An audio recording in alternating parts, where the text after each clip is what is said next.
on item 7, which is the Scrutiny Annual Report. And I think Councillor Kay Rowlands is presenting the report. Councillor Rowlands. Hi, thank you very much, Mr. Mayor. I'll be very brief. So the purpose of this report is to present Council with a review of work undertaken by overview and scrutiny within a two-year period, 2019-20 and 2021. Scrutiny is required to submit an annual report to Council with a review of how the function has operated for the previous period. Sorry, Councillor Rowlands, can I just ask Councillor McClark to turn his camera off, please? I don't know how to get in. How do I get out?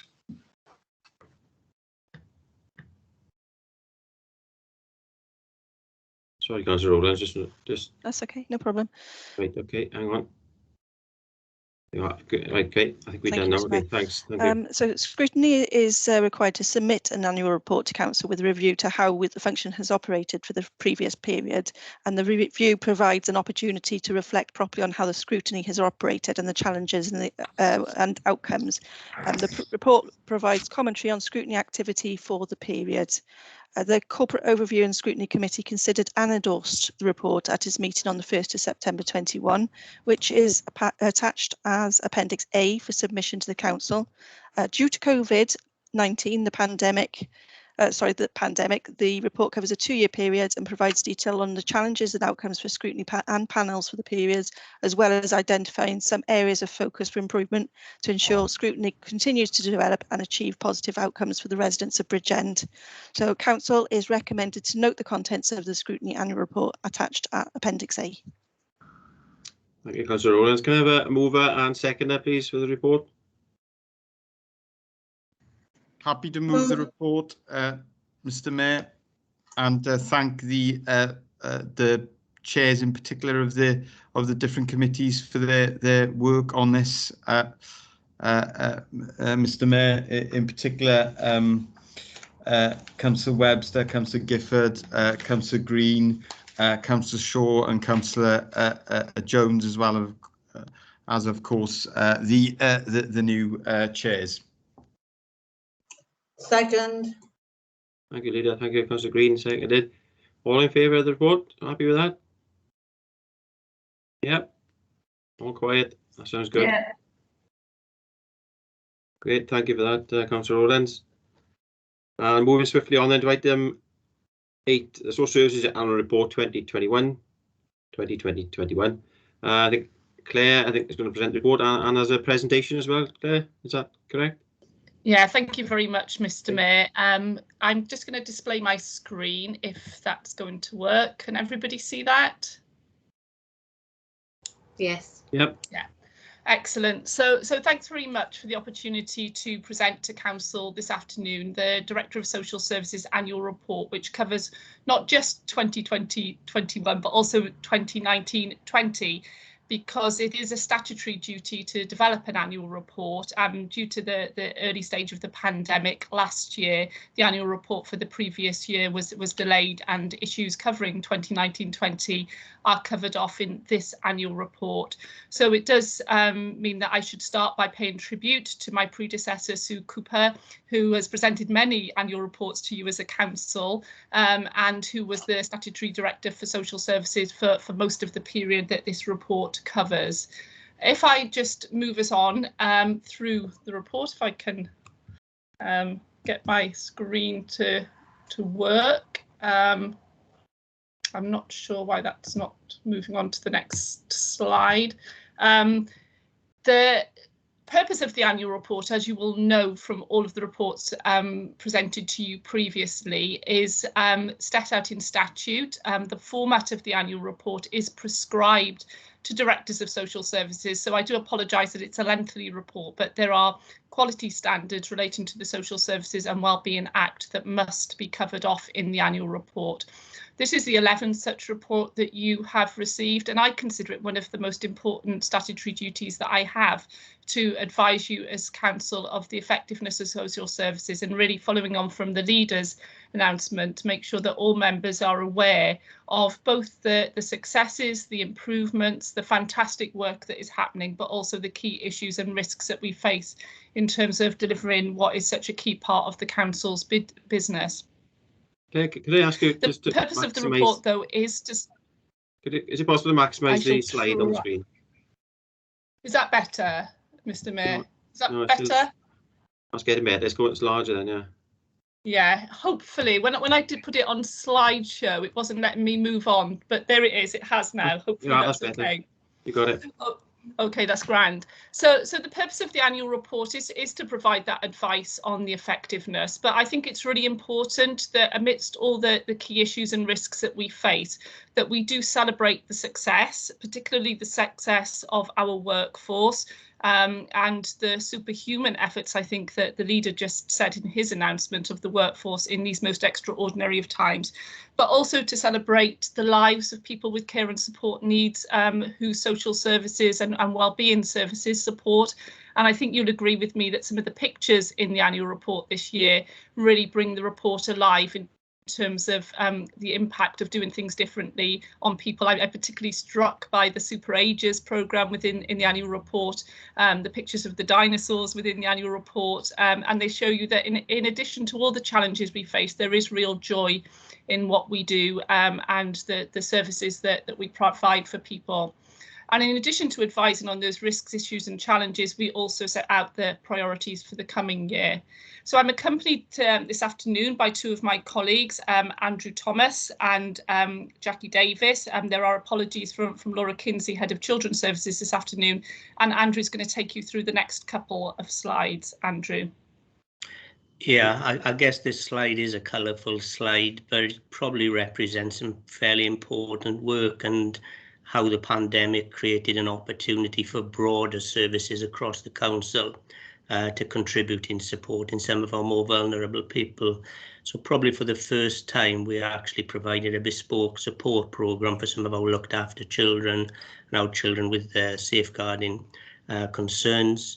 And I think the key point in there is 20 partners working together. I think there was huge interest in bringing communities as well as from partnerships within the council, and found it really interesting, I think, for how well-being, leisure, cultural partners could work alongside social care professionals to create great opportunities for some of our more vulnerable people that had been through a pretty challenging time, including home support, and much of that continued way beyond the holiday period. Now, resilient communities is probably a concept that we'd identified maybe a year, 2 years earlier in terms of how Bridgend County Borough Council could work with third sector. So the credit on this slide belongs very, very much to BAVO as the CVC and our community partners and anchor organisations who worked alongside the council to provide day-to-day support and also help unearth some of the more complex issues that were going on and connect people into support. And you can see within there that through communities of everything that went towards the third sector, and there's almost 4,500 people that were supported in this way. 94% of what was needed was able to be supported by the community and by third sector partners. And then just by looking at some of the themes up above, you know, beyond day-to-day access to food and food security, you know, the work that went on with befriending and working with young people through schools and even pen pal schemes, you know, knocking doors to check people were okay if they weren't answering the telephone through shielding, but also then making sure things were done safely. So if it was a prescription, then people knew how to manage sensitive data and sensitive medication and those kinds of things. And all in all, a very strong collaborative effort. But yeah, hats off to BAVO, third sector, and that collective effort. Thanks, Andrew. The next couple of slides I will take us through, which are around children's services. Andrew's already sort of emphasised the importance of partnership working. It really does take a village, and it takes a village of services in order to support our most vulnerable children and families. And one of the things I was very pleased to do when I started here in Bridgend back in October was to launch a new model of practice for our children's social workers. It's an outcome-focused model. It's based on understanding the strengths and the resilience and the resources within any family situation to keep our children happy and safe and connected to their local communities and to the people that matter to them in their lives. So that was a really important piece of work. And we refreshed early help and permanent strategy and action plan with our colleagues in education and family support. And it really is a whole council approach in terms of early help. And when we talk about early help, it's not low level early help services. It is award-winning innovation, and colleagues will know that we were successful in the Social Care Wales accolades through the Baby in Mind service, and that is a service which really is at the edge of care. And just in a moment, when I finish this slide, I'm going to ask Michael Pittman to show us a video from that accolades, because I think it really does bring it alive. But there's a range of services there which we provide in partnership with colleagues in education and family support and commissioned services as well. And all of those provide a really coherent and joined up offer to prevent escalation of need to the next tier of services, and really all with that aim of keeping children and families together. In terms of innovation, we've also continued to focus on remodelling our residential provision. One of the real challenges, which I think is well known across Wales and indeed the UK, is around availability of the right type of accommodation, care and support at the right time. Bridgend, in common with other local authorities, has at times in the last number of years had to support children in unregistered placements, and that's not a good place to be. But I am pleased to report that in the last financial year, there were no unregistered placements for Bridgend children, and that really is down to the creativity that there had been by colleagues prior to me starting in Bridgend to develop a range of placement options, including emergency placement options. We've continued to progress the safe reduction of children looked after, and I've got to emphasise that word safe. Every decision needs to be taken through multi-agency safeguarding processes in the best interest of the individual child and family. And obviously some of that has become more challenging as we've moved into this financial year. But we did see a slight reduction in the number of children who were care experienced, as we're calling them now, and we saw a bigger reduction in terms of the number of children who were care experienced but weren't living with their own families or people very closely connected to their own families. We've continued to develop and support our foster care recruitment and to support our foster families, and I think it's very right in celebrating what's good to thank our foster families for the fantastic support that they have given throughout this last year and beyond. I think, you know, when we've seen recognition payments throughout Wales, those foster families, because they're remunerated in a different way, haven't benefited from those payments. But I think as a council, it's really, really important to emphasise that, you know, contribution that they make and the value of our Bridgend foster families. And also we've continued to support our special guardians, and we concluded a consultation around the new financial arrangements of our special guardians. Laura Kinsey, who's our Head of Children's Services, has taken on the chair of the local Family Justice Board across the region as well. That's a really important position because our joint work with the judiciary, with the courts, has to be effective. It has to have that right check and balance, and we've got to build the right relationships as we're putting care plans in front of the court. They need to have the confidence in our practice, and that's a really important position for Laura to have assumed. So if I just pause here a moment, I think, Michael, if you could play that video, the YouTube one, around Baby in Mind, I'd be really grateful.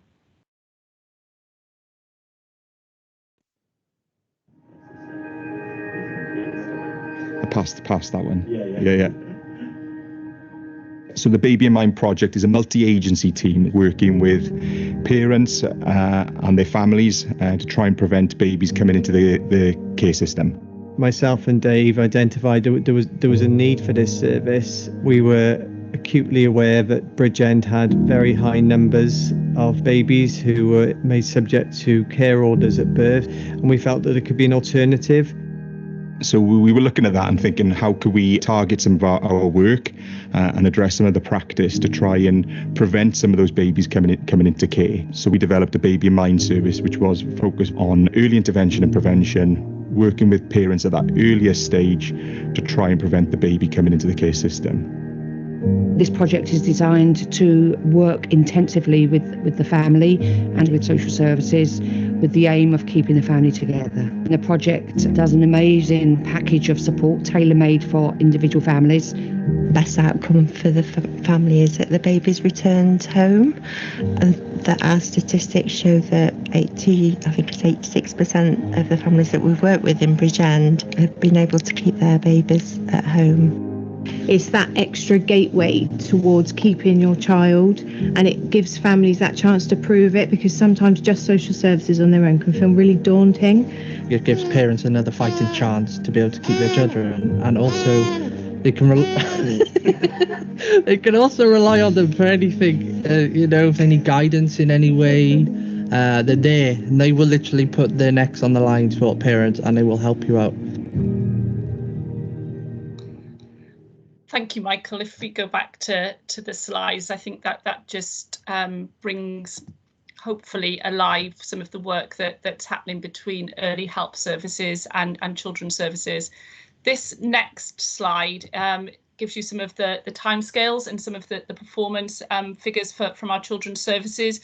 And you can see, without going through each bullet point here, that despite the pandemic, despite the fact that that children's services needed to change the way that they worked and worked at all times in that last year to Welsh Government guidance in terms of what was permitted around face-to-face and digital and maximised face-to-face visits to children as often as they possibly could, and in line with statutory guidance when it was permitted, in line with risk assessments, that we did see improvements in performance in relation to assessment timescales, visits, and in placements in independent residential I've already mentioned.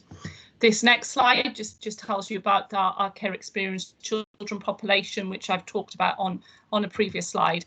And this slide here is a very busy slide, but hopefully illustrates for you what I was talking about when I talked about the remodelling of residential provision. And it's right the way through from growing our foster care services, our When I'm Ready and supported lodgings, to supported accommodation when children and young people are coming through care, and support them as care leavers if they need some additional support, to the residential provision that we provide ourselves as a council, both for children with disabilities and for children who are in the care system for other reasons, all with the aim of ensuring that any longer term residential placements or indeed any longer term placements are fully assessed before children and young people move on to longer term placements and to move away from those emergency decisions which can be a feature of children's services. And then this next slide really talks about how we have continued, and Andrew has already picked up a little bit of this, to develop and involve children, young people and families in all of our work. Some really excellent engagement. Our top priority going forward is to hear voice and to make sure that we're being driven by the people we work with and for what matters to them, what is key to them in terms of keeping them happy and safe. And you can see examples there, such as the Bridgend Inclusive Network Group, which is with a little bit of support at the start, facilitated and run by parent carers themselves. Young carer engagement, the Summer Hub, which Andrew had mentioned. And this slide here, and there's more sort of quotes in the report as well, just gives you a little bit of feedback from some of the families and children that we've worked with, which is positive feedback. And this is feedback which I think is very welcome from some of my colleagues in children's services, because it doesn't come lightly. I've worked in a number of authorities across South Wales where relationships with the judiciary have been really challenging, but to get that really positive feedback as set out on the slide from a judge around practice is something to really be commended and to welcome in terms of the quality of practice in children's services. The next slide here, I'm just going to hand over to Jackie, and she'll take you through some of the slides around adult services. Okay, thank you, Claire. So the report provides a lot of detail about adult social care. So I'm just going to give you some of the highlights of the scale of the activity within adults. So it was a year like no other, and for most of the year, people and staff were doing very different things. They were doing different activities, and for a variety of reasons, people weren't being referred to our services, or we weren't having referrals from other parts of health and public services as we normally would. People were cancelling care packages, people were having delays in their treatment. We saw reductions in our workforce, and staff were carrying out functions or carrying out roles in different ways, really. So, but our person-centred approach was never more important, really, and our staff were flexible and committed and dedicated to the people that we support. And, you know, at the heart and at the centre of everything we do, as we say every year when we present this annual report, it was about keeping people safe, really, in everything we do. So just some of the highlights, really. So our contacts really into adult social care were an increase on the previous year. And then in some of our other parts, so one of our favourite statistics that we like to report in these arenas really is around our reablement services. And as you know, we've got an integrated health and social care reablement service, and 52% of people that went through that service last year needed no ongoing care. Now that figure is usually higher, and for the reasons that I've already stated, really, it was just the circumstances of the time, really. So on the next slide, it goes into a bit more detail, really, about the assessments. So the assessments that we had were completed was slightly less on the previous year.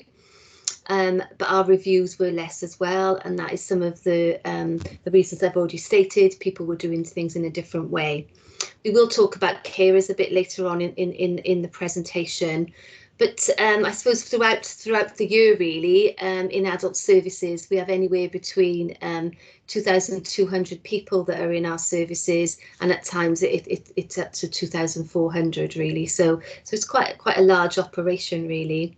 So the next slide now just gives you some of the examples of some of the things that we did, and I thought it was important, really, to give you some examples to just show the innovation, really, that our staff showed, really. So in our day services, our daytimes opportunity, we, at the height of the March, on March the 23rd, it took us 2 days, really, to change our model from a building-based model to an individual support model. And we had to develop a communication plan for 254 people that accessed our services and for 107 staff, really. So in a number of cases, we had to just develop bespoke services for people, but we developed a contact monitoring and recording system, and our social workers and care managers were very actively involved in that, and that enabled us to identify essential need. And what we found throughout the pandemic is people's needs fluctuated, and they changed, and sometimes they changed rapidly. Our goal always, every single day, was to keep people safe, happy, and have some meaningful engagement, really. So what this slide shows, really, and there's more detail in the report, really, is that staff developed individual activity boxes that they took out daily to individuals to replicate some of the activities that they would have been engaged in if they'd came into the community hubs. So this was aimed at supporting people to maintain their ability in key areas, such as cognitive function, their mobility, their hand-to-eye coordination, but also around physical and sensory fitness, really. So that was just one example, really. So Claire has already said, so on the next slide, really, is a direct quote, really, from a person that was using our services. You know, people's voice and control, really, is a top priority for us, as we've stated throughout the report, and continues to be a key priority as we go forward, really, particularly around our recovery plans, really. So this is direct feedback from somebody that has gone into our mental health services. You know, and they start off by saying the last 11 months has been a nightmare for me.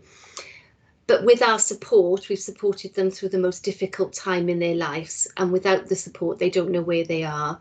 But most importantly, we've now given them the tools to guide them in the right direction. So as you know, our ambition always is that people maximise their independence. So that's what that is showing. And on the next slide, Claire has already mentioned, really, we couldn't have got through the last year without our partners. We've got strengthened partnerships than we've had way before the pandemic, really. And this quote is a direct quote from a care home provider, where they say that, last year could have been much worse if they haven't received the support from us within the council. And that the collective coordinated efforts and understanding, they would have faced the staff in the face of the virus, really. So that's a direct quote from a provider that works across Wales, really. So it just shows the amount of support that we put in, and how we did it all together, really. And it wasn't, the relationship was a joint relationship, really. So one of our key partners, as we've already said, and from the leaders' announcement earlier on in this meeting, really, one of our key partners is the Health Board, and this is a letter that we received into the council, really, from the chair of the Gold Command, that was sent to us when they first stood down gold and silver, and I know we're now back in that arena, really. But what the letter was doing, really, was thanking us for our commitments and our involvement, and saying actually that the joint work was exemplary and we should be proud of it within the local authority. So yeah, we wanted to just share some of those details, really, that are in the report, really. So the next slide just gives you a short flavour, really, of some of the initiatives that we were managing within the service. So PPE, a lot of noise in the system earlier on around the PPE. We continue to be supported by Welsh Government with PPE, and we've got a very slick operation now in terms of that. We have the Welsh Government Hardship Fund, the statutory sick pay. We've talked about the vaccinations already in council today, and the testing programme, really, and members are cited on all the details of all that, really. So whilst working through the last 18 months, really, it's been really important for us that we have systems that provide information, support and guidance, both for the people that are using our services and our staff and our providers of care, really. So this has manifested itself, really, into us supporting positively and proactively throughout the whole of the pandemic. We've set up information sharing protocols with our care providers. We've had targeted welfare calls with our providers, and we've also held frequent provider forums, and we've worked hand in hand, really, as the positions change, which happened quite a lot at the very beginning, really. So it's evolving, and we've had our evolving and improving sit reps reporting, and again, as I was saying, lots of what we do, we took a regional approach and we developed initiatives jointly, and yeah, so that's a very quick canter through quite a significant area of work for us within social services. So I'm now going to hand you over to Andrew, so thank you.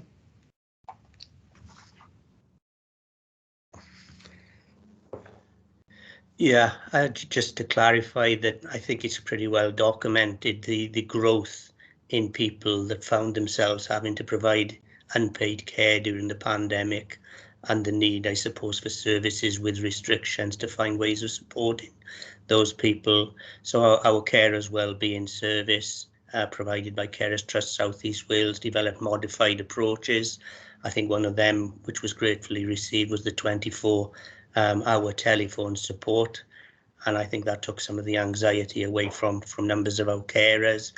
I think when you review carers emergency grants and grant support payments across the region, you'll see that the connections that we've had with carers was high, and Bridgend probably received some of the highest percentage of regional allocations into grants and small investments to support carers, and everything from digital support through to basic food requirements and so on. As you say, it was things that were identified as needed.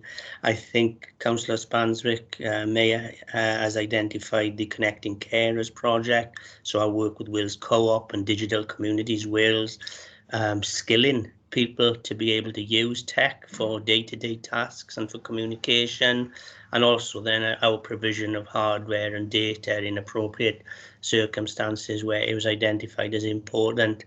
Young carers, quite a bit of work gone on either in providing opportunities to improve well-being or in capturing their feedback on what would be useful to improve that well-being. So a reasonable consultation piece of work leading to the new Young Carers card that we will be relaunching as we go into winter now with Young Carers, creating a Young Carers network group. But yeah, I think the support of a broadest range of partners, recognition that unpaid carers have needed that support, and there's been quite a lot of service spending and partnership work to do something in that area.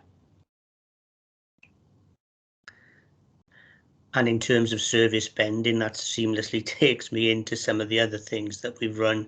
So, you know, working with our cultural partnership with AWEN, large focus on social prescribing, supporting people at home with creative and cultural activity, and that merging into almost an online magazine show featuring community content and befriending and keeping people together and raising awareness.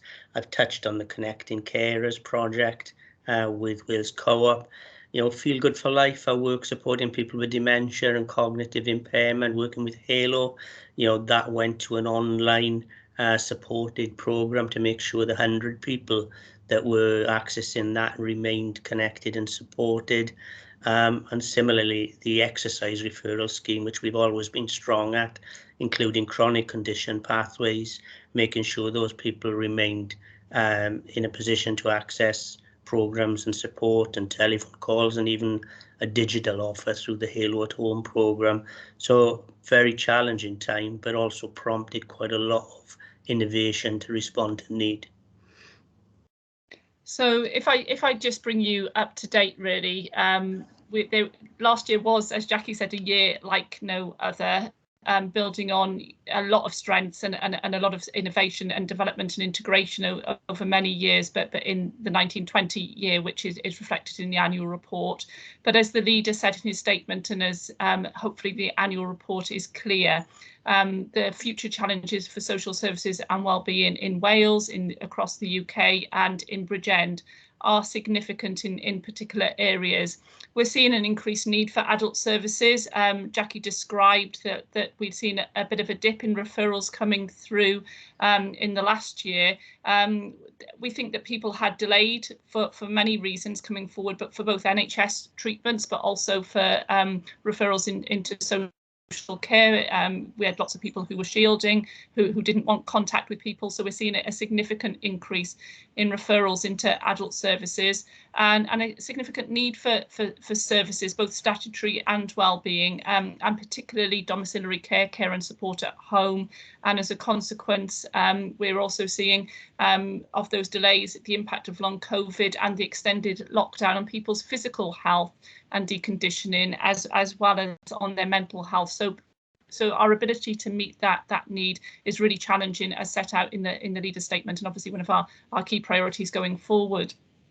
The extended period of lockdown obviously impacted our most vulnerable children and families, and one of our key challenges is how we continue to safeguard our vulnerable children. We've seen some fragility, despite all that innovative work in placements. We are seeing some fragility in placements, and that need to continue to support our foster carers, our connected persons carers, to continue to develop our residential provision and work in partnership across the region to make sure that we can meet needs both within Bridgend and across the region, and to continue to consolidate our whole authority safeguarding arrangements. We've got the new corporate safeguarding policy. We will be delivering members training on that shortly, and it's just really important that we continue to understand the key safeguarding risks, recognise them, refer, and ensure we've got the right responses across partners, but within social services in Bridgend.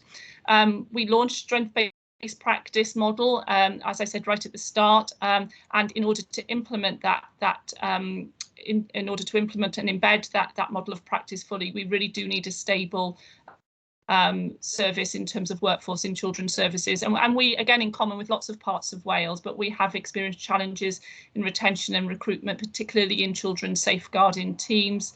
That's the sharp end of children's services. It's an area where social workers can get burnt out. It's really important that they've got the right support, that they feel valued, that their caseloads are adequate, that we've got the right management structures and tools to do the job. So addressing recruitment and retention issues in children's safeguarding issues is a key issue for us and challenge for us going forward, and obviously one of our priorities. And sustainable long-term investment in rebuilding and recovery. We've really welcomed significant levels of short-term funding to keep services going over the last year, 18 months. But in order to address systemically the issues that we have and invest in the well-being of our workforce, the well-being of our people and our communities, professionally, we do need that long-term investment in social care and social services.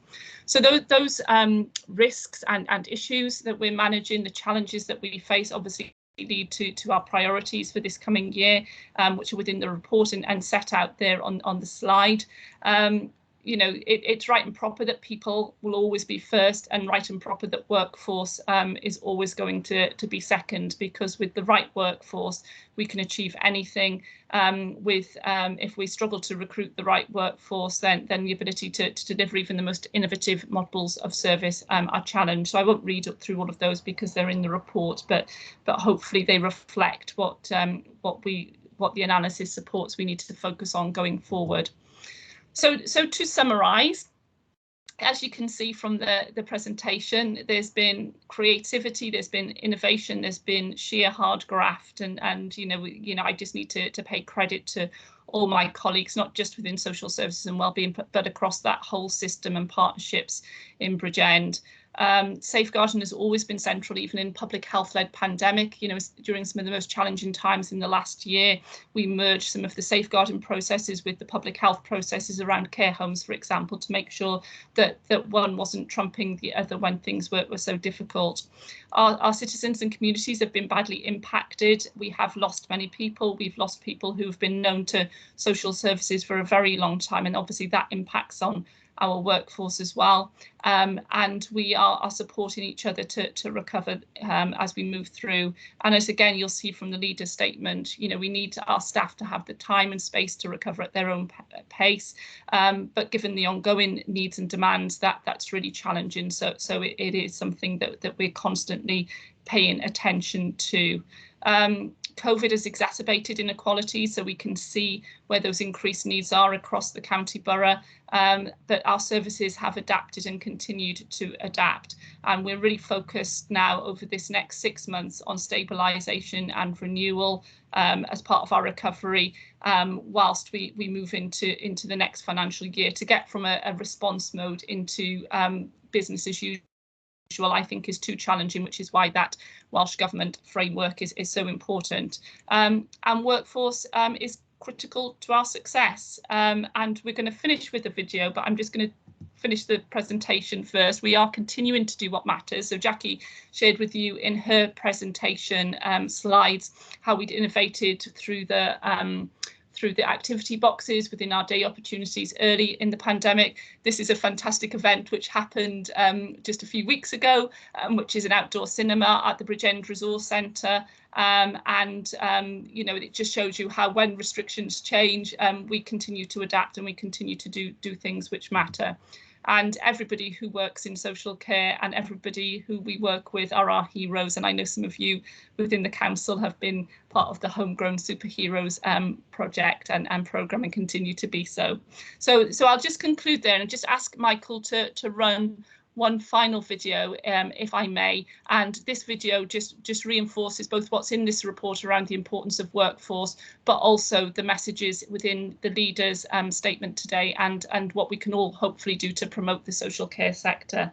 Thank you, Michael, and over to you.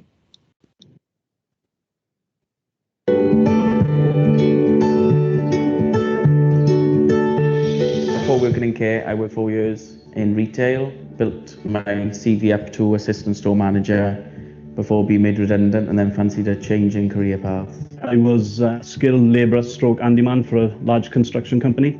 To start off, I was a machinist. Met my husband, got married, had 3 children, and then my cousin was a home help in those days, and she needed help in the village, hence home care. For the last 28 years. I decided to come into the caring profession because my wife has been doing it for almost 30 years, and she always told me I'd be good at it, and it's something I'd wanted to do but didn't think I could do it. One day I seen it advertised, I went for it, and I haven't looked back since.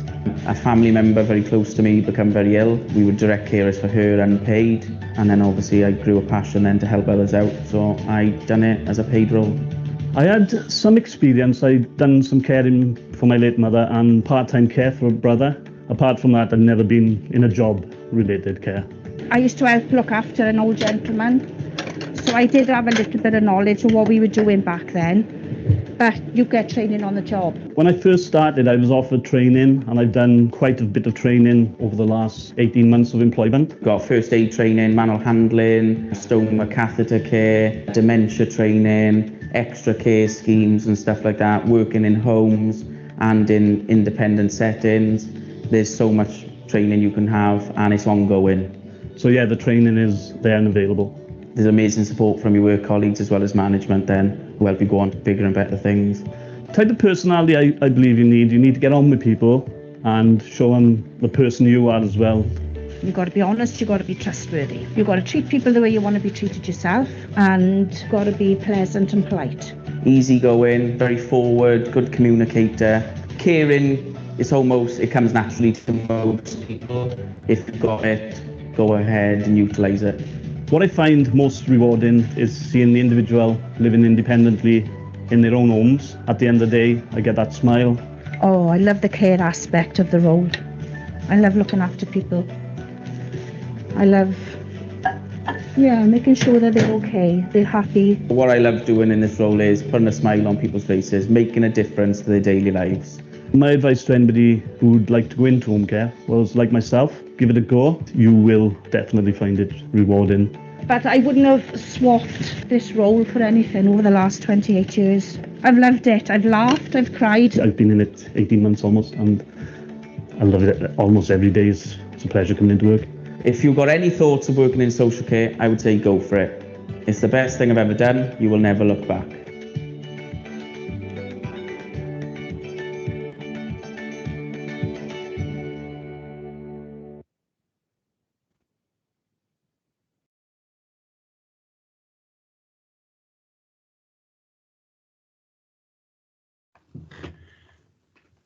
Okay, Claire, are we done? That's okay. Thank you for that. Can I first pay tribute myself to all the staff, whether that's social services, wellbeing, health service, and the third sector, and more importantly, not all the volunteers out there, and especially the unpaid carers and young carers. I think Andrew touched on the young carers, the army of unpaid carers out there, which do a marvellous job in which the system would collapse without them, I think. So, just to formalise the report, can I have a mover and a seconder first for Social Services Annual Report, please? Happy to move the report. Happy to second, Chair. Second. All in favour? Yeah. Right. Are there any questions on the annual report or anything you've seen? Anybody would like to ask anything, or a lot of information there and lots of detail? Mr. Mayor, Leader, am I able to come in? I vindicated. Yeah. Okay. It's not showing up somehow on that. All right, Leader, carry on. Oh, apologies. Well, I think this is one of our most important reports. It's a statutory report by the statutory director, and if we discuss anything in depth today, it should be this. I wanted to thank the Overview and Scrutiny Committee for their input. They've carefully considered this, and I think it's vital that members give that level of focus to this annual report. It's also important that we remind members of the public, if they're listening to this meeting, and indeed members, that in addition to the report that the director has written, there is intense scrutiny of social services in Bridgend, just as there's intense scrutiny of every local authority in Wales and across the UK. And even though we were in the midst of a pandemic, that did not stop. So the CIW, the Independent Care Inspectorate for Wales, undertook a full regulatory inspection of the council's domiciliary care services, and that outcome was very positive for the service, despite the huge challenges we face. And then CIW also carried out in April an assurance check. Now, assurance check is really another word for an inspection, but they do call it an assurance check of how we are keeping people safe. And again, the findings of that assurance check was overall very positive. I do think that needs to be said in this in this meeting, and no doubt they will be back, and actually, in addition to that broad service on local authority based inspection and regime, we also have individual inspections of individual registered settings, and they've continued as well throughout the pandemic. I wanted to thank our staff, our managers, our corporate director and heads of services, and our group managers. It is a very small team, but they have led from the front through this pandemic. And of course, I will thank them again. I will continue to thank all our frontline social care workforce.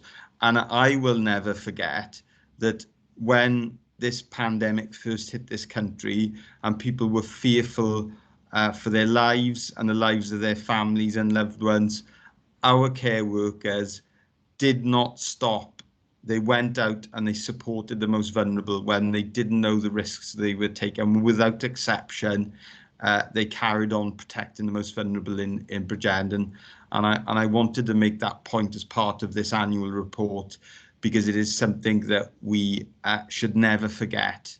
And the priorities, I think, are the right priorities. There's 8 of them, but given the broad range and spectrum of services, they're all important priorities that I'm sure the service will do their level best to make progress and get us through what will be a very, very hard autumn and winter. It will be our hardest autumn and winter ever, but we will get through it, and we will get through it with the support of members and the support of our communities, and the continued dedication of our staff. Thank you, Mr. Mayor. Thank you, Leader, for that. Very true. And we've got Councillor Amanda Williams, please, next. Thanks very much. I wanted to also say thank you very much to everyone in the Directorate for all the hard work they've put in. It was a very detailed report, very, very important report. Also, thanks to the officers who've had to sit for 2 hours before presenting this report, when I know how busy you are, and I know your time could be better spent elsewhere. Now, we did cover this in scrutiny, and I'm not going to raise the list of questions that we went over, but there is one important thing I think I'd like to raise in this meeting, and that is your recruitment for care staff, because we touched on that it is very difficult at the moment because every single local authority is after the same staff. It's very difficult to recruit in. We touched on the fact that other authorities are able to pay higher rates, and it's a problem. So I wanted us to touch on here what we as councillors could do to support this recruitment drive, and then also look at what is plan B if we can't get these carers into jobs, if we can't recruit as we need to. Thanks very much. Thank you very much, Councillor Williams, for the question, and appreciated and very much appreciated the detailed scrutiny we had of the report, and I think it's a better report for that scrutiny. In terms of recruitment and retention of care workers, the first part is always retention, because keeping that workforce that we already have sustained, keeping on, as the leader has just said, anticipating this is going to be another really difficult winter following a very difficult 18 months is critically important. So we've got a very detailed retention and recruitment plan for care workers. It's a very detailed action plan. We meet every week to monitor the progress around that action plan. The video which we played at the end of that presentation, we deliberately played because we hope you as members will go out and promote the sector. You know, we're working very close with our comms and marketing colleagues corporately in the council, and again this is very much a whole council effort with ourselves in social services, colleagues in HR, colleagues in comms and marketing. We're linking in with employability, with Lisa Jones from a regional perspective in terms of the regional skills partnership, all coming together to try and have the right set of evidenced actions to promote the care sector, to debunk some of the myths around the care sector. And I think deliberately chose those three care workers as the very best advocates that we could possibly have for what working in care means, because they're different ages, you know, different stages of their careers, some, you know, coming from different backgrounds, and showing that. If members can promote that across your social media, if you can tweet it within your newsletters that you have in your boards, that would be absolutely brilliant for us. And just encourage people to pick up the phone and give us a call, because you can come from all sorts of walks of life, and as that film said, training is there and it is available, and we will make sure that people feel safe, that they feel happy to go out and to deliver hands-on care, and that induction is really carefully designed around that. There's flexibility in terms of contracts. That's one of the things we've just changed in our adverts to make sure that we're understanding the reality of people's lives and the contracts of employment that they can work. So that's really important. Carol Owen, who's one of our just brilliant managers who works for Jackie in direct care services, she's been out and spending time in Bridgend College working with the health and social care students there at different stages of their qualifications, and really trying to develop that partnership, which is critically important. Bridgend College is a massive resource for us in the county borough, and we need to make sure we strengthen that partnership so that the people doing health and social care qualifications are coming to us in social care. We're working very closely with the health board in terms of, you know, how we can work together to recruit most effectively, so we're not robbing Peter to pay Paul. And just a big up for the recruitment fair next week. A number of our providers and ourselves in-house will be there. So that's somewhere else to direct people to in terms of understanding more about coming into care. Okay, thank you, Claire. Thanks for that. Next, Councillor Williams, Deputy Leader, please. Yes, thank you, Mayor. And I just want to add my thanks to the service and the director.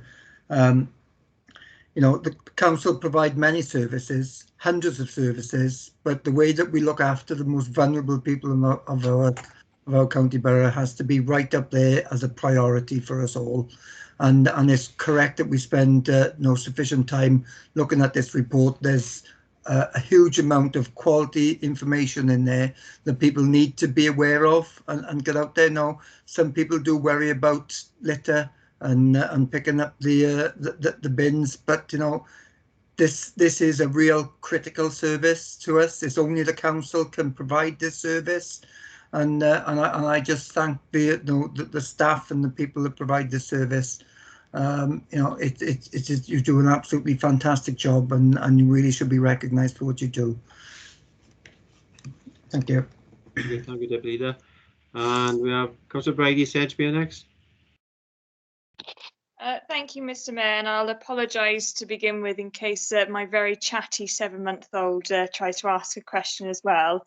I just wanted to ask about the Baby in Mind service and how you're finding in terms of new parents during the pandemic, because obviously I've got first-hand experience of what it's like having a baby in the pandemic, and it's not been easy for any parent, let alone any parent that's also having to go through the care service or have input from social services. And I'm just wondering whether you've had an uptake from people who are now more vulnerable because of the pandemic, but also has the council got any plans for trying to help parents who might not need sort of support from social services, but have been sort of left behind because of the pandemic and probably in very sort of vulnerable positions, whether that's postnatal depression and so on, because of the loneliness that the pandemic has caused? Thank you, and sorry for the baby.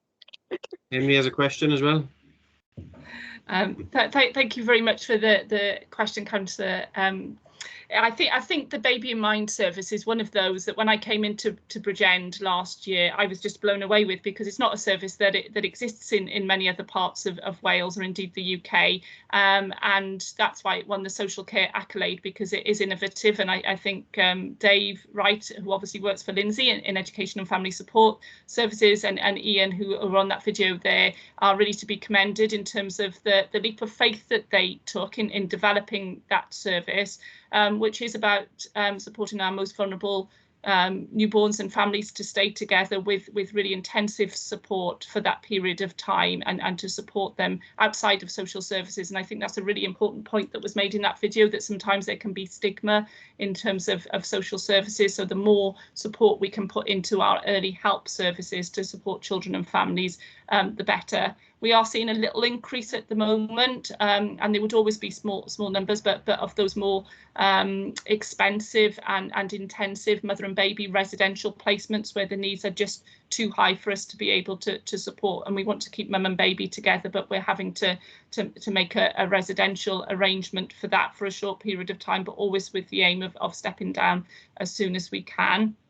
In terms of Lindsay's early help services, he may well want to come in, but they're another set of services through Flying Start and all the family support teams working out there tirelessly in the hubs, who've continued to support children and families throughout the pandemic. And services such as health visiting, so it's something we were a little bit worried about early on in the pandemic, when health staff needed to be redeployed into essential frontline COVID services, but those services are now back on track and working to all Wales frameworks in terms of, again, providing that support into children and families.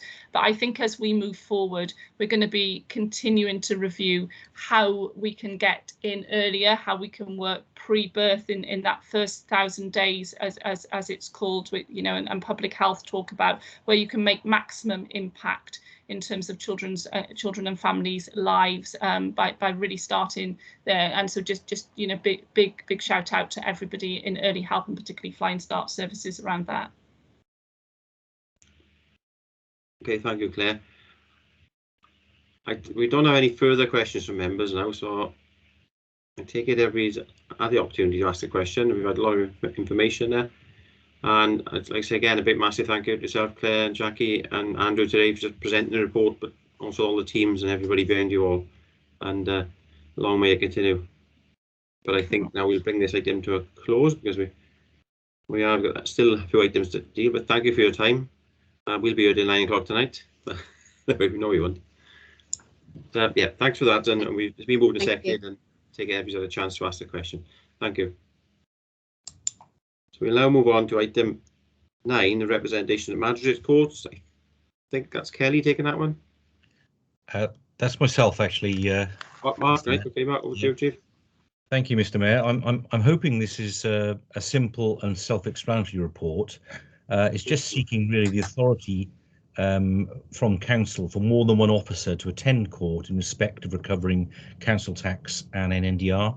So it's really about operational efficiency, really, and reassurance is provided in the report that anyone who attends court will, of course, be appropriately trained and qualified and experienced, and indeed vetted and signed off by whoever is the 151 officer at the time. But in order to make that a change, it requires that the council approve an amendment to the scheme of delegations of functions as set out in paragraph 4.2. So, Mr. Mayor, it's as simple as that, really. Thank you. Thank you, Mark. Can we have a mover and seconder for the report, please? I move the recommendations, Mr. Mayor. Second. Second, right. Okay, we're all in favour, I take it? Aye. Nobody indicated to speak. Great, thank you. That's Yeah. moved and seconded. Thank you all. On to item 10 then, reappointment to the Standards Committee. That's Kelly, yeah? Yeah, thank you, Mr. Mayor. The purpose of this report is to seek approval for the extension of the term of office for 2 of our independent members of the Standards Committee. In accordance with the regulation, the Standards Committee should consist of not less than 5 and no more than 9 members, at least 2 of whom should be county borough councillors. At least half of the membership should be independent. Our current composition is set out for information at paragraph 3.1. The term of office of 2 of our independent members expires in October 2021. They are eligible to be reappointed for the 4-year term, and both are agreeable to that suggestion. Council are therefore recommended at paragraph 9 to reappoint Mrs Judith Keeley and Mr Clifford Jones, OBE, to the Standards Committee for a further 4-year term. Thank you, Mr Mayor. Thank you, Kelly. Can I move on sector for the recommendation as in the report? I move the recommendations, Mr. Mayor, and thank them both for their service. Good, do you have a seconder? Second. Great. Take it all in favour? Yep. Aye. Thank you. So that's number item 10. Item 11 then, amendment to the Constitution and scheme of delegation of functions. Over to you again, Kelly. Thank you, Mr Mayor. The purpose of this report is to seek Council's approval for a number of minor refinements to the Constitution in relation to the sealing of Council legal documents, to amend the Constitution to incorporate the revised contract procedure rules, and to amend the Council's scheme of delegation in relation to Council functions. Members may be aware at Article 14.05 of the Constitution, it requires the affixing of the common seal to be witnessed by either the Mayor, the Deputy Mayor, the Leader or the Deputy Leader. The inclusion of this requirement is historical, and it's unclear what purpose this additional requirement serves, given the complex nature of the documents and the governance processes that are already undertaken before the documents are sealed. The logistics around the current process involve unnecessary delay and expense, and it's therefore suggested that the requirement for those members to witness the sealing of the document is removed. This is now common practice in a number of local authorities, and we've set out at paragraph 4.2 the proposed amendment. Rule 20.2 of the contract procedure rules provides that every contract which exceeds £500,000 should be executed under seal. The monetary factor is not a sole factor in determining whether an agreement requires execution under seal, and we also have to take into consideration statutory and common law requirements, and also practical considerations, including the complexity of the arrangement. It is therefore proposed that the CPRs are amended as set out in paragraph 4.3, so that these additionals can be taken into consideration by myself. At paragraph 4.4, you'll see it's further recommended to allow myself to make typographical and other corrections to the Constitution without need to bring a further report to Council. We're also asking today for an amendment to the contract procedure rules. Following a review of the existing rules, a number of changes have been made to ensure the Council modernises the way it procures goods, services and works. These changes were approved by Cabinet yesterday, and the rules now need to be incorporated into the Constitution. As a result of these changes, amendments are also required to the Council's scheme of delegations in relation to Council functions. These are shown as track changes from paragraph 4.7 onwards and reflect the changes to the CPRs, typographical issues and numbering amendments. I don't propose to go through those amendments in any detail, they set out in your report. It's important that Council note that Cabinet approved a similar report yesterday in relation to amendments in relation to their executive functions. Unless there are any question, members, I take you to the recommendations of paragraph 9. Thank you, Kelly. Happy to move the report, Mr. Mayor. Right, hang on. Mark's come on the screen. Kelly's gone off. What happened there? Right, yeah, so the recommendations there, take the recommendations. Did I see Councillor Baldwin move that then? I did, thank you, Mr. Mayor. Seconder, yep. Second. Okay. Right, okay, we're all happy with that? Yeah. Great. Right, move on to item 12 then, information reports for noting. Kelly? Thank you, Mr. Mayor. This is a standard report you have every month, and the purpose of which is to inform you of any information reports published since your last meeting. I therefore ask you to note the report, which is referenced at paragraph 4.1 and which is also appended to your report. Note the report, Mr. Mayor. Yep, moved, seconded. Second, Mr. Mayor. Thank you. All in favour, yeah. Okay. Right. Right, thank you. Before we move to item 13, give a chance for Kelly to leave the meeting, because Kelly's item 13 declared a prejudicial interest. And I take it, Michael, somebody will contact her to bring her back in. We're going to Yes, we'll do that, Mr. Mayor. Yeah. Yeah, okay, thanks, Mark. So, item 13 next. Mark, taking us to item 13, proposed changes to JNC's senior management structure. Yes, thank you, Mr. Mayor. The purpose of this report is to seek council approval on a proposed amendment to the senior management structure and to commence formal consultation with relevant JNC officers regards to the proposed JNC senior management structure. Essentially, as you'll know, in order to make any amendment to the JNC structure, it is necessary to get council approval. If I just take you quickly through the report, Mr. Mayor and members, the background section from paragraph 3 onwards gives you some context, really, that since November 2017, when the new JNC pay and grading structure was approved, you will recall that there have been numerous changes, mainly the deletion of various posts, which led to some fairly significant senior management savings, and that takes you through to the end of paragraph 3.4. More recently, we have successfully appointed a new corporate director of communities at the beginning of 2020, and of course a new corporate director of social services and wellbeing started in October 2020. Members will also be aware, however, that we have had a few unsuccessful attempts at appointing a Chief Officer for Finance, Performance and Change, but we have recently made that appointment and the new post holder will start before the end of the financial year. The relevance of all of that is that this is the first opportunity for a long while, for a number of years, to provide some stability to the JNC structure and to I suppose, lose the interim status of some of the members. Because until we'd appointed that new Chief Officer of Finance, Performance and Change, there were some matters pending, because I think if we'd been unsuccessful on this occasion, we might have had to consider a larger restructure in order to accommodate that statutory role. I think paragraph 4.3 then goes on to explain, and I think in common with an awful lot of local authorities, that the COVID pandemic has really stretched us and demonstrated some gaps from a plethora of new responsibilities, but also just the sheer volume of work required for managing the organisation during a very challenging period. And you will note that a number of authorities on that basis have undergone much more radical restructures. I've sought to avoid that and to essentially come up with a more cost-effective restructure, or not a restructure, amendment really, in order to address some of the concerns that have been highlighted, but also hopefully avoid some of the main additional costs that would be created if we did something more radical, recognising the continued uncertainties that we face moving forward from a financial point of view. I think, therefore, there are three key things that I would like members to understand and consider here. We're proposing that there are three things to be picked off. The first thing to be noted is that you will recall that the current designated post of Chief Officer Legal, Human Resources and Regulatory Services took on the additional responsibilities of Human Resources and Organisation Development back in October 2019. And while that changed the scoring of the post from our JE scheme, it did not change the grade of the post, but it did mean that the score of the post went upwards within the grade.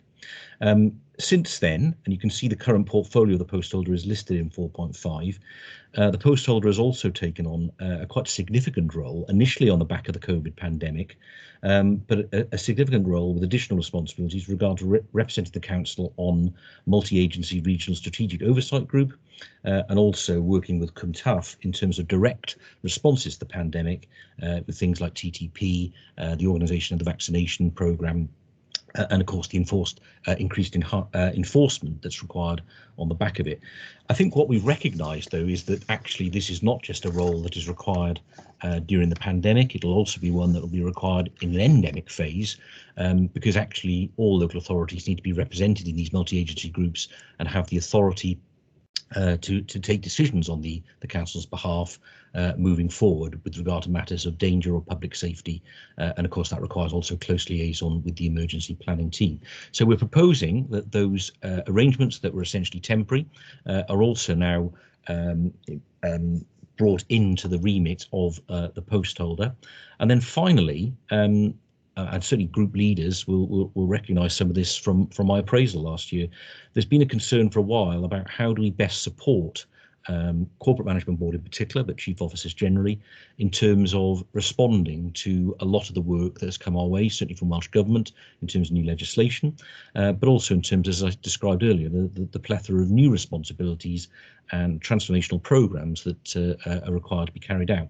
And that really, in paragraph 4.6, is encompassed in trying to create a new policy and public affairs unit, which will take account of executive support, including a research function, a new policy officer, which was agreed in the growth in last year's budget, and also just a recognition that the whole management of corporate communications and public affairs and our relationship with key partners also needs to be managed effectively moving forward. So I suppose there are three things there that effectively have changed the responsibilities of the current post. The first was the human resources and organisation development thing, which resulted in a change of score but not a change of grade. The additional multi-agency duties that I've described, and then finally the responsibility for the policy, public affairs and executive support unit that I'm proposing.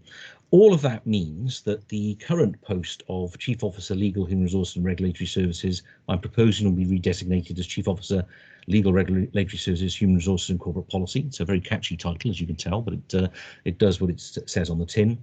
And the duties and span of responsibilities have, of course, been increased. I should point out here that every member of staff in the authority has the right to seek a review and potentially a regrading of their post when they have additional responsibilities. Of course, below Chief Officer, that of course is below the radar and therefore something that happens regularly but not frequently. But of course, in this case, it's very visible, and so it should be, incidentally, because it requires council approval to do so. But in a sense, at the bottom of paragraph 4.7, the existing role of Chief Officer Legal, Human Resources and Regulatory Services has a salary range of 81,287 to 86,815. The proposed role of Chief Officer Legal and Regulatory Services, Human Resources and Corporate Policy has a higher salary range of 93,626 to 100,149. So there is, as set out in the financial implications, there is an additional cost of 13,334 at the top of the grade. That can be met from within the existing directorate budget, and I hope I've explained adequately the necessity for doing this. What I will say is that, of course, as the challenges facing local government and indeed the organisation continue to change rapidly, we will, of course, have to continue to review the best way in which we can respond to managing the organisation in the way that you would want as members, and obviously as most effectively as possible for the public that we serve. But this measure for now, I think, will help considerably, and I hope can be supported on that basis. And the final comment I'd want to make, Mr. Mayor, is within the recommendations, I'm advised by the Deputy Monitor Officer on this occasion, because obviously there's a prejudice in interest, that there should be an additional recommendation, which should be that you also authorise me to determine the structure and implement the proposed changes following the JNC consultation to avoid having to come back again for further approval for something which in effect you've already approved, if you do, by allowing me to enter the consultation, if that makes sense. So I hope that explains it, but of course happy to take any questions if necessary. Thank you, Mark. I first ask members for mover and second of the recommendations, including the amendment, as Mark just pointed out there, or the addition, sorry. Somebody move the recommendation. Second. Second, Mr. Mayor. Moved and seconded. Okay. I take it we'll go to some questions now. Councillor Nora Clark. Yes, thank you, Mr. Mayor. Just for my understanding, is the post holder already receiving this increase or not? No, they are not, Councillor Clark. But I suppose that's why I mentioned that the post holder's already taken on some additional responsibilities, as I described. We're now proposing that even more responsibilities go to the post, and that has caused the job description to be reviewed and job evaluated. And it's based on that job evaluation that the proposal is that it goes up to the next grade. Right. So when are we looking at implementing that? as soon as it's approved by council here, hopefully. There's a number of things that would need to happen as set out in the report. One of the things that would need to happen is a consultation process, and then we could also set about, once that structure is approved, go about the process of appointing, for example, the policy officer, the communication and public affairs officer, and setting up the executive support team as I described, amongst other things. Okay, thank you, Mark. Thanks, Mark. Councillor Watts. Yes, thank you, Mr. Mayor. Yes, on the point of the £250,000 savings mentioned in 3.2 and 8.1, a couple of questions there. What has that money been used for in the meantime, or what is it doing? Is it just sitting there? And can we now assume that the saving is now 237,000 and not 250,000? And if it is a saving of 237,000, what's that going to be used for, or is it just sitting there? Thank you. I wish it was sitting there, Councillor Watts. Unfortunately, it was part of the MTFS, so it just becomes part of the overall council budget. So when we identify savings for you, that becomes absorbed into spend in the rest of the council budget when that was made. So it's certainly not sitting there. But to take, I think, a very fair question, it would mean that the overall senior management savings that we made since 2017 would have been reduced, as you say, from 250 to 237. I think, though, what I would say to you on the basis of that is that I don't think any of us could have predicted back in 2017 quite what we were going to face. And we are finding it extraordinarily challenging at the moment. Now, I know as well as you do, and I do acknowledge this, that it's never a good time to bring senior management changes to council. And so I seek to try and avoid to do so as a main.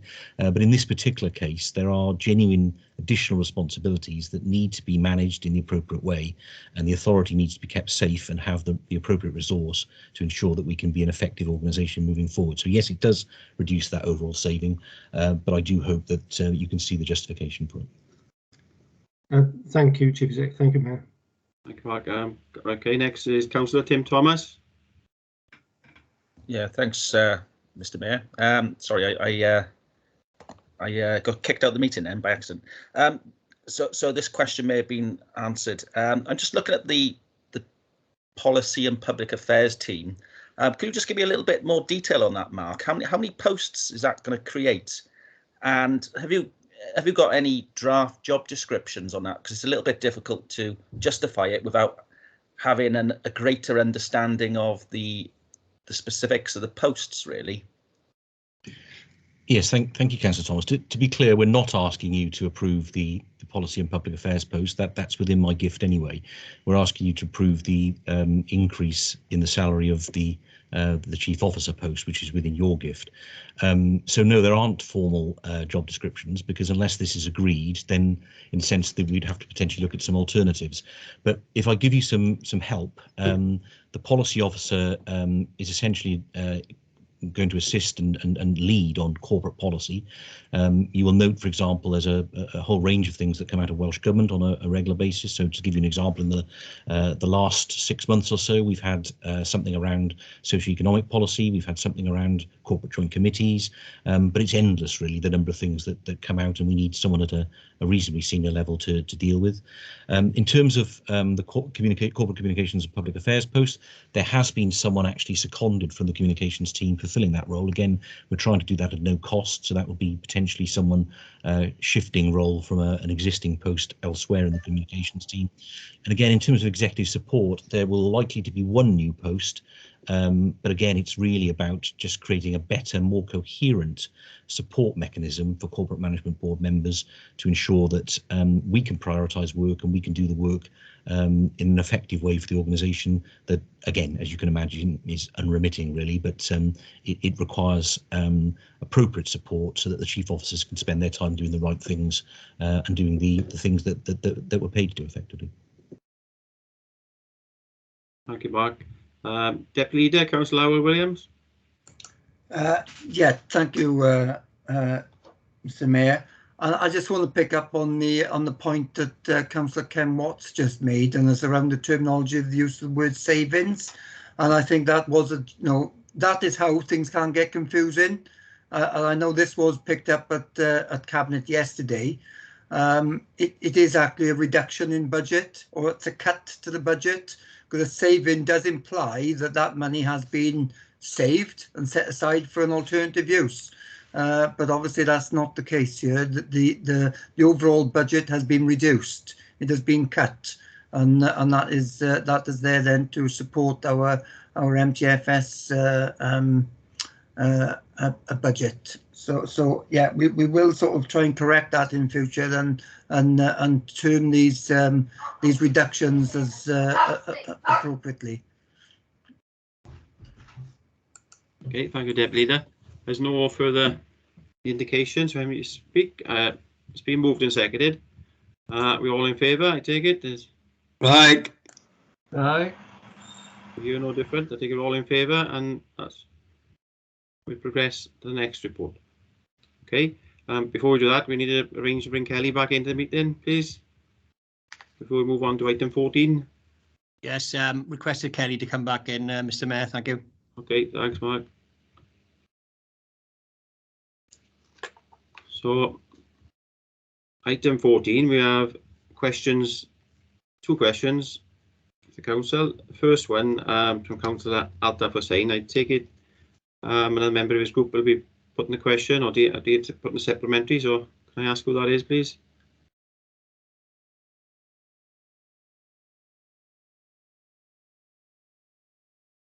Mr. Mayor, move that this question be deferred if Councillor Altaf Hussain isn't here and there's no volunteer to ask the question. Okay. Seconded, Mr. Mayor. Okay, moved and seconded that that be deferred in the absence of Councillor Altaf Hussain. And we'll move on to the second question, Councillor Tim Thomas, to Deputy Leader. So over to Councillor Thomas. Yeah, thank you. We've spoken at length about social care, and it's pleasing to see that litter levels are quite low, because that's obviously to the detriment of mental health, for example, high levels of litter. I just wondered, it's encouraging that these levels are that our cleanliness of streets is high. I attribute this to the hard work of staff and volunteers. I just wondered, does the Deputy Leader have any ideas how this council could support volunteer groups across the county borough? Thank you, Councillor Thomas. Deputy, before you answer, can I just make it clear that any supplementary questions, I'll make it known after you've had your supplementary question when to indicate you'd like a supplementary question. Only at that point, then the indicates after that point will be taken as the 2 supplementary questions. Okay. Deputy Leader, over to you. Yeah, thanks, Mr. Mayor, and I thank Councillor Thomas for his question, and I truly believe that the authority has a very good track record in supporting community groups. There are many community groups throughout the county borough, and these have actually come about now since the pandemic. They've had very positive attributes, because they also help people's well-being in getting them out and meeting people of the communities. But you know, the Love It Don't Trash It campaign has been very successful, and we have teamed up now with the Bridgend Ravens again to promote litter picking and recycling. So I think that the county borough is in a very good position and in a good place to support local community groups. I don't know if Janine wants to add anything to that. Janine, over to you, Janine. Yes, thank you, Mr. Mayor and Councillor Williams. For the recording, I'm Janine Nightingale. I'm the Corporate Director for Communities. Yes, as the Deputy Leader was saying, we've had a phenomenal response actually from communities, and particularly during the COVID period, where people were out and about and enjoying the countryside around the borough much more than they had previously, and people were coming forward and volunteering to litter picking areas because they were enjoying the environment. So we were absolutely inundated with requests, which was wonderful. So what we had to ensure though is that members of the community, when they're out there, are safe when they are litter picking, because when we do this as part of our role in the council, we wear high-vis jackets, we have protective equipment, gloves, and litter picking, dare I say, sticks to pick up litter from, in particular, bushes, etc. And of course, you need to dispose of that litter then responsibly. So what we had done is we worked with Keep Wales Tidy, and we worked on a number of things, including risk assessments, providing them with PPE, etc. And when members of the community were coming in, what we were doing was directing them to the staff at Keep Wales Tidy, and then they were furnishing them with all of the equipment so people could litter pick responsibly and maintain their health and safety as well, because that was really important for us. Lots of people would like to continue. People are forming groups in particular to go ahead and do the litter picking, and in fact over the next couple of days we've got an event in the Wild Mill estate with V2C, our councillors, where we're going round and doing some education and some work on litter around that estate. So our policy very much with the litter picking piece is about educating people and encouraging people to look after their county, because again it's about a community benefit, isn't it? A cleaner community. The amount of litter that we've had dropped, or the amount of litter we've collected over the last 3 years has increased significantly, but I'm pleased to say I think the borough is looking fairly clean in the main, considering we've had lots of people out and about during the pandemic. So I hope that helps with some of the community group piece, Mr. Mayor. Thank you much. Thanks for that, Janine. And it definitely is a cleaner base, and there's a lot of voluntary work on it there. I've been working with the great street scene team there. So we've got room for two supplementary questions now. So if people could indicate now would like to ask a supplementary question, please raise your hand as appropriate in the system. I noticed 2 people already raised their hand, but that's before I asked for that. So unfortunately, we'll not be able to bring them in the supplementary questions. Councillor Brady Shedesby has just indicated now, and Councillor Jane Gaby. Councillor Sedgeby. Thank you, Mr. Mayor, and apologies for being too quick previously. One of the items of litter across the borough that we have seen an unfortunate rise in is the fly posting across our borough by groups, mainly like Yes Cymru, who decide to deface our public property. And I was wondering whether the council could look into removing this graffiti from council-owned property and signs and so on, and actually to fine groups like Yes Cymru and bill them for the time taken to remove this graffiti, which as Councillor Thomas quite rightly names it, is detritus. Thank you. Yeah. Janine, would you have any thoughts on that, or Councillor Williams? Yes, of course, Mr. Mayor, I'm happy to come back on that. Yes, Councillor, we do take action wherever we can, where there is fly posting or inappropriate literature around the borough. That's something that we do quite regularly. So what I'll do is I will speak to the officers. Would you like to email me particular locations of concern, and then I can get officers to take a look at that and take action where necessary? Thank you, Janine. And I'm led to believe that the Yes Cymru stickers have some extremely effective glue on them, which makes it even harder and a lot more work in removing them where they have been in Brackler quite a lot, and there's a lot of work being done trying to remove them, unfortunately. Councillor Jane Gaby then, second supplementary. Thank you very much, Leader. I don't really have a supplementary question, although I will be emailing Janine. I think it's just something I want to say really about the litter picking. I'm one of 3 musketeers, and apologies for not putting my camera on. I've got really bad connection. I'm considered one of the 3 musketeers, along with the leader and Councillor Kern. We're quite regularly seen around Pyle, Kenvig Hill, and up in Kevin, just because it's enormously beneficial to the environment. And we were doing this prior to the pandemic. And do you know what? It's not just about the environment. Do you know the amount of engagement we get with our residents? So we keep talking about well-being of our constituents. Actually, it's really good for the well-being of our constituents for them to take responsibility for the litter that they create and assisting in maintaining a positive outlook when they're going down the streets. So I just want to say that actually I think we're doing a grand job. And I do think we need to check the vocabulary of what we actually let used in council business, because that isn't the right terminology, Detrius. Thank you.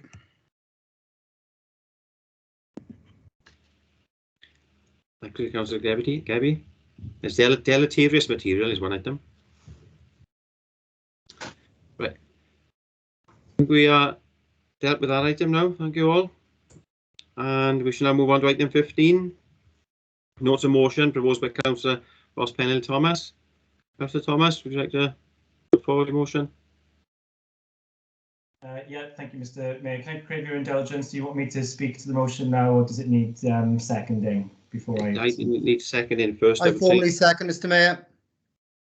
Councillor Williams, thank you.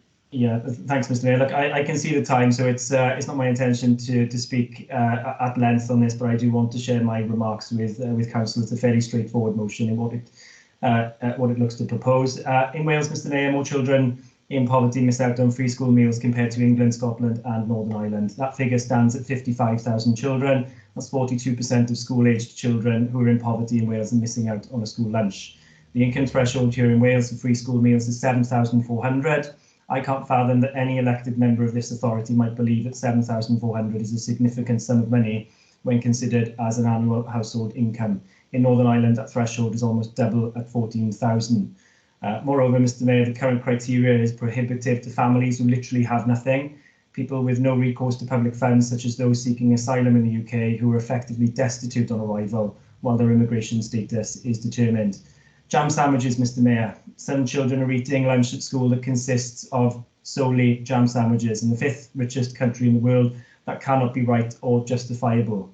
The overcomplicated, tangled web that is the existing welfare and benefit system can mean that children in receipt of the lowest level of child support are just over the threshold and miss out on free school meals. It's forcing families to food banks, and while we can appreciate the relief that food bank support can bring, their very existence in this country is an indictment on modern society and public policy. Utility bills are rising, national insurance is rising, cost of living is rising, Mr. Mayor, and the universal credit uplift is disappearing at the end of this month, making matters all the worse. And again, this winter, we know that many families will be forced to make the decision between heating or eating, all against the backdrop of the most uncertain financial and economic outlook in modern times. The benefits are all too clear to see, Mr. Mayor, not just the nutritional value of a proper lunch, but the development of social skills and the higher levels of concentration in afternoon sessions. Long term, we're talking impacts on life chances, and without this, there are proven links later in life to depression, suicidal episodes and developing chronic illnesses. We only have to look to our neighbours in parts of Scandinavia where free school meals are a universal provision. And the cost? Well, the Wales Anti-Poverty Coalition puts the estimate of expanding the programme at £10.5 million per year to those on universal credit, while universal provision would be nearer £140 million, still less than 1% of Welsh Government's total revenue budget. Members may recall recently that more than £550 million was found midway through the financial year, just a few weeks back, for the NHS and social services. And more recently, officials wrote off £75 million relating to the last stages of the M4 Relief Road project. That's a project, Mr. Mayor, as you know and I do, that won't see 1 inch of tarmac laid, but has had £135 million of taxpayers' money spent on it. Too often, however, it's a case of knowing the cost of everything but the value of nothing. Invest now, save later, and reap the rewards of a healthier and more prosperous nation. I implore members to support today's motion. Thank you, Mr. Mayor. Thank you, Councillor. And it's been moved and seconded, and we have 30 minutes in total if required for this. So I'll now go to Councillor Charles Smith, please. Thank you, Mayor. I'll just lower my hand. Thank you. I've prepared a speech on the history of the school meal service going back to 1921. It only lasts half an hour, but I'm not going to use it because I think we all know the value of school meals. They do date back to the Lloyd George Coalition of 1921, mainly, as a statutory thing. I think we can remember some of the landmarks. I won't get political. I won't mention Mrs. Thatcher, but it was the Conservative government in 1980 which removed the basic nutritional standards from school meals. It was also Mrs. Thatcher who removed the right to primary school children getting free milk. It was her predecessor, Mr. Churchill, who said that pouring milk down the throats of our young people was the best investment in the future we could make. So there's been some ideological differences there.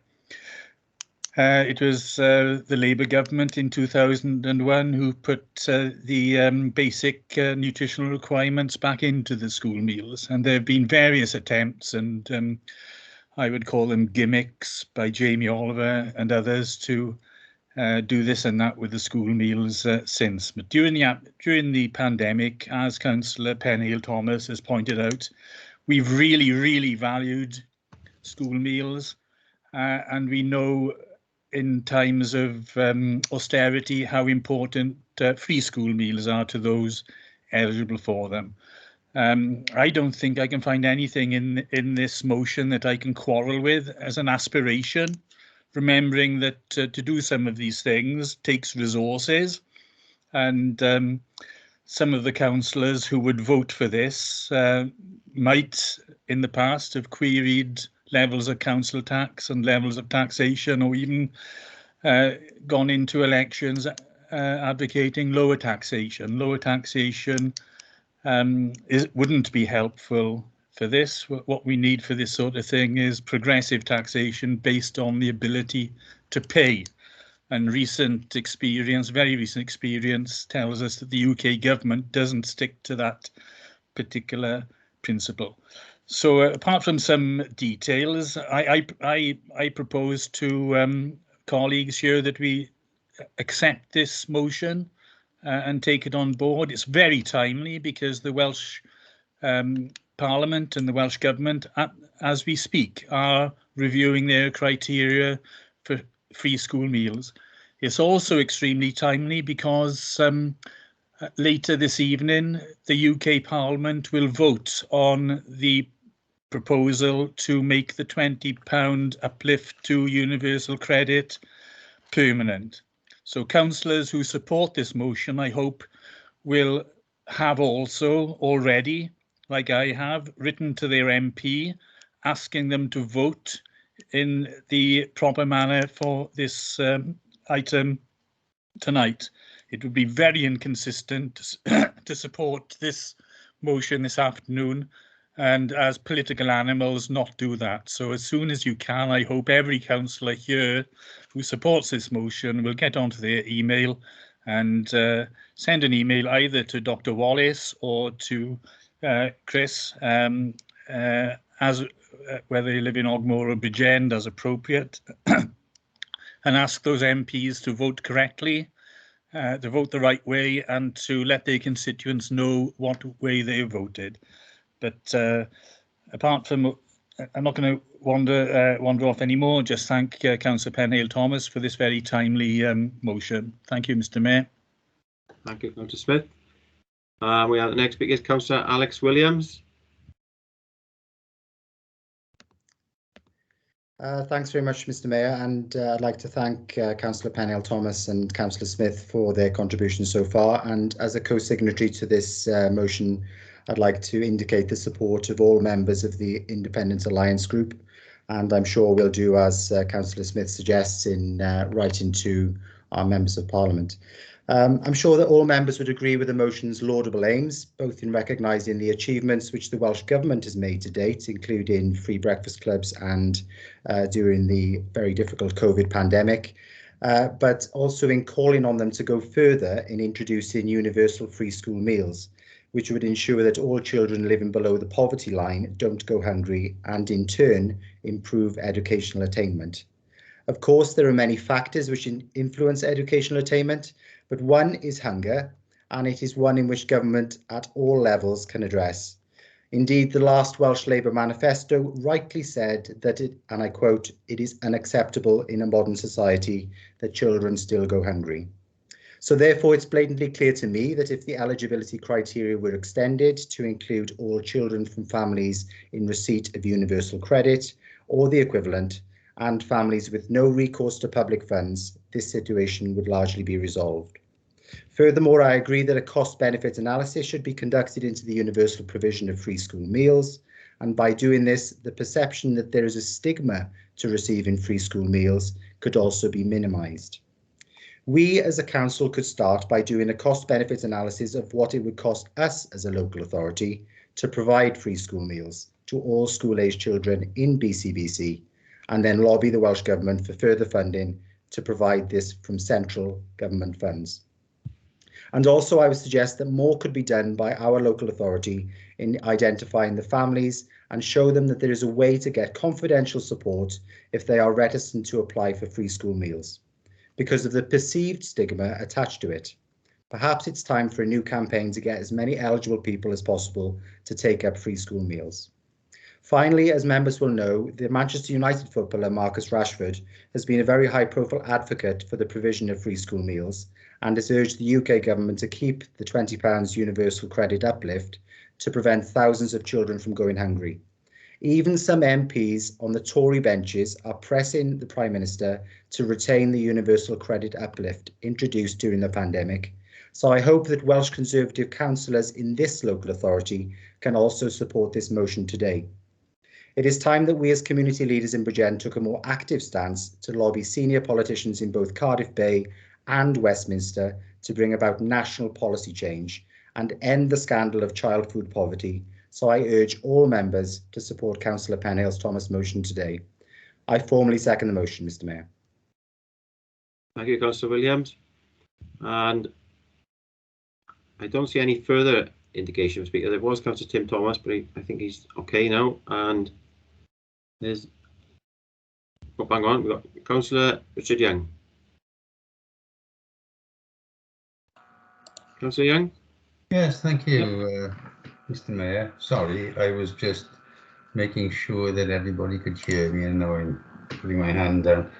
Can I suggest, as Councillor Charles Smith has already said, if it is your intention to get in touch with your MP in order to urge that MP, whoever he may be, to vote against the removal of the uplift, that they do it as quickly as they possibly can. Sorry about that, Mr. Mayor. They do it as quickly as they possibly can, because that vote is tonight. I've already done it, and I've tried to urge Dr. Wallace to vote against the removal of the uplift, because it is going to hurt the very people that Boris Johnson is purporting to support in his levelling up agenda, which, quite frankly, would seem to me that they speak one language and do something completely different.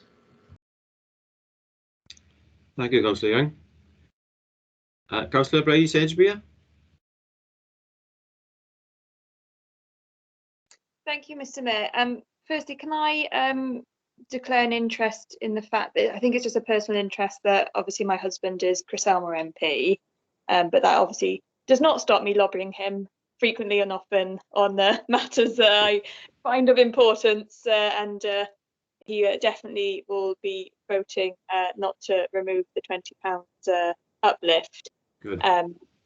But I think this motion just shows clearly the importance of a UK Labour government, because lots of the things that we want to do in Wales are tied by the fact that we do not get enough money from the UK government as it stands, being a Conservative government. And I think that we all need to think very carefully how we vote at future elections to ensure that we have a progressive members of Parliament representing across our county borough, and not members of Parliament who vote to remove free school meals like Dr. Wallace did for children in England.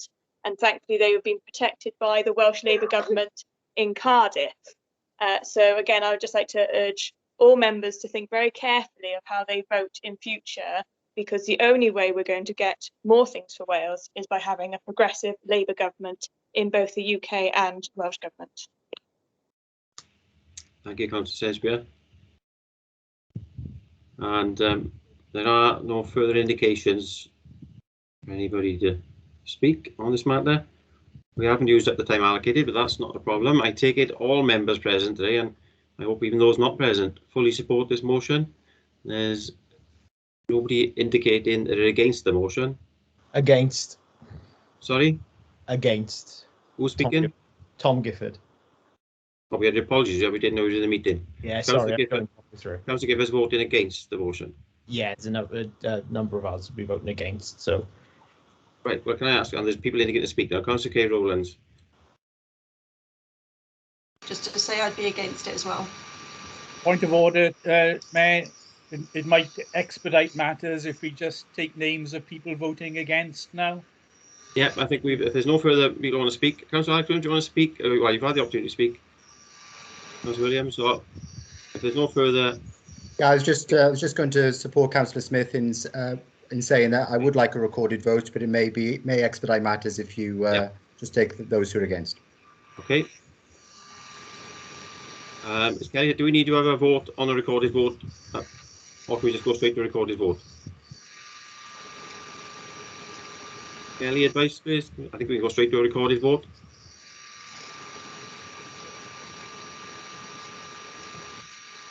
Kelly, what? Kelly, I think you'd need a motion to go to a recorded vote. I think by the nature of the vote, they'll all be recorded anyway because it's a roll call. Yeah. Mr. Mayor, I think Kelly's having problems with her system, which is making it difficult for her to respond to you. So I think you either need a motion, you said, to get a recorded vote, or you could just do what was suggested to expedite matters, which is simply ask people who want to vote against. Point of order, Chair. I move that we take the names of those voting against and abstaining. Okay, and that was seconded as well. So if we can do that. Ms. Michael, can you take the names who are against the motion? Mr. Mayor, can I just come in there and say, can the councillors present who voted for the motion be recorded as such in the minutes? Yeah, that's what I think it's best if we go through a roll call. If Michael can go through a roll call and you're either for or against the motion that we've been discussing. Thank you. On a point of order again, Chair, I have proposed that we take the names of those voting against or abstaining, and then it's taken as read that everyone else present has voted for. Yeah, same. Yeah, I get your point. Yeah, it'll only be quicker. Okay, right. So can those members who are voting against or abstaining?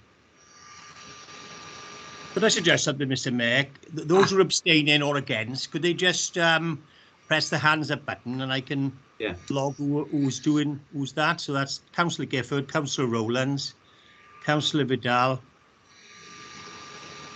These are the ones who are against at the moment, not abstaining. Just these are the ones who are against. That's right, and Councillor Pacella. Is there anyone else against this motion today, please? So that's 4 against, Mr. Mayor. 4 against. Anybody abstaining from his vote? If those can remove their hands first. Right, any abstentions? Any abstentions to this notice of motion today, please? No. There's no abstentions. Abstention. Can I assume, Mr. Mayor, that everyone else is in favour of the motion? Yeah, we'll now take that everybody else present in favour of the motion. Aye. Aye. Mr. Mayor, apologies again. Apologies again. Can I just check whether this is legal in terms of the Constitution? I do support Councillor Smith in his effort to expedite matters, but can I just ask whether this is legal? Because surely we ought to formally record all of our votes to ensure legality. I know Kelly's back, so perhaps she can intervene. There we are. Kelly's back. That's helpful. Yeah, we have formally recorded it, but it's a quicker way of doing it. Kelly, over to you. Thank you, Mr. Mayor. We have agreed previously that if a recorded vote is called for and seconded, we'll take the roll call as that recorded vote, so we won't have a vote on that. But I do think we need to go through the roll call so that it can be noted in the minute specifically who's voted for and against and abstained. So if Mark can take us through the roll call of members present. It's just yes, that's fine. Can I just say that the way we've done it, though, we've already had names of those against. Just get on there. Nobody's abstained, so all those present. 4, but I think we should take the advice of the monitoring officer to make sure that we're acting legally. I would suggest, I support that. Let's go through the roll call, please. Right, through the roll call, please. As there's been a call for a recorded vote, my advice would be you need to go through the roll call. Okay. Radio, is that Mark or Michael who's doing that? I'll do that, Mr. Mayor. Yeah. No Mark. I'm going off an attendance sheet, Mr. Mayor, so I don't know if any members have left, but we'll soon find out. Councillor Aspey, please. 4. Councillor Baldwin. Councillor Baldwin had to leave the meeting, I think, for another meeting. Baldwin has left for another meeting. Okay. Councillor Beadle, please. 4, Mark. Thank you. Councillor John Paul Blundell, please. 4, Mark. Thank you. Councillor Mike Clark, please. 4, Mark. Thank you. Councillor Nora Clark, please. 4, Mark. Thank you. Councillor Collins. 4, Mark. Thank you. Councillor David. 4. Councillor Paul Davis. 4, please, Mark. Thank you. Councillor Pam Davis.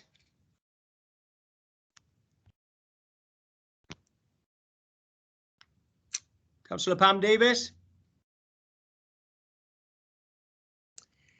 Councillor Keith Edwards. 4, Mark. Thank you. Councillor Gebby, please. 4, Mark, please. Thank you. Councillor Gifford. Against. Thank you. Councillor Green. 4, thanks, Mark. Councillor Howells. 4, please, Mark. Councillor Malcolm James.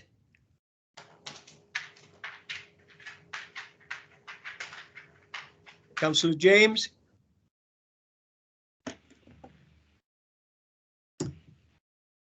Councillor Martin Jones.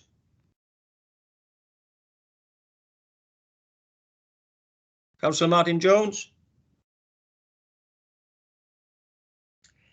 Councillor David Lewis. 4, Mark, please. Thank you. Thank you. Councillor Janice Lewis. 4, Mark, please. Thank you. Councillor McCarthy, please. 4, Mark. Thank you. I don't think Councillor Mary Hughes is here. No. Councillor Patel, please. 4, please, Mark. Thanks. Thanks. Councillor Pacella. Against. Thank you, Mark. Thank you. Councillor Rowlands, please. Against. Thank you. Councillor Sedgbeer. 4, please. Thank you. Councillor Charles Smith. 4. Thank you, Mark. Mr. Mayor, please. 4. Thank you, Mark. Councillor Sturman, please.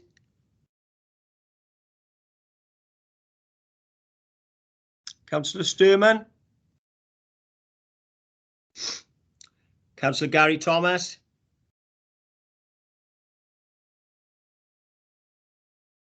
Councillor Gary Thomas. Councillor Thomas has had to leave the meeting. Apologies, Mr. Mayor. Great, thank you, Leader. Councillor Ross Thomas, please. 4, please. Thanks, Mark. Thank you. Councillor Tim Thomas. 4, thank you, Mark. Thank you. Councillor Venables, please. 4. Thank you. Councillor Vidal, please. Against. Thanks. Councillor Ken Watts, please. 4, Mark. Thank you. I think Councillor Webster's left. Councillor Alex Williams, please. 4. Councillor Amanda Williams, please. 4, please, Mark. Thank you. Councillor Howell Williams, please. 4, please, Mark. Thank you. Councillor Julia Williams, please. Absolutely 4, please, Mark. Thank you. And Councillor Young, finally, please. For the motion, Mark. Thank you. Thank you.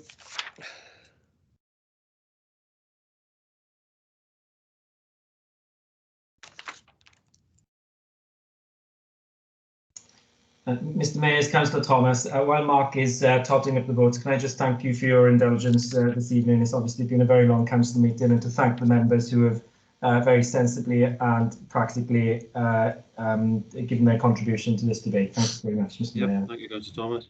And Thomas and Mark, can you announce Yes, the thank you, numbers? Mr. Mayor. That's 28 for the motion, 4 against, and no abstentions, Mr. Mayor. Thank you very much. Okay, that motion is carried and successful. Thank you for that, Mark. And that brings the end of item 15. Item 16 is the urgent items, and I've not been notified of any urgent items. So we will now bring the meeting to a close. It's 19:04 according to my laptop computer. So that's been a long meeting. There's been lots of very interesting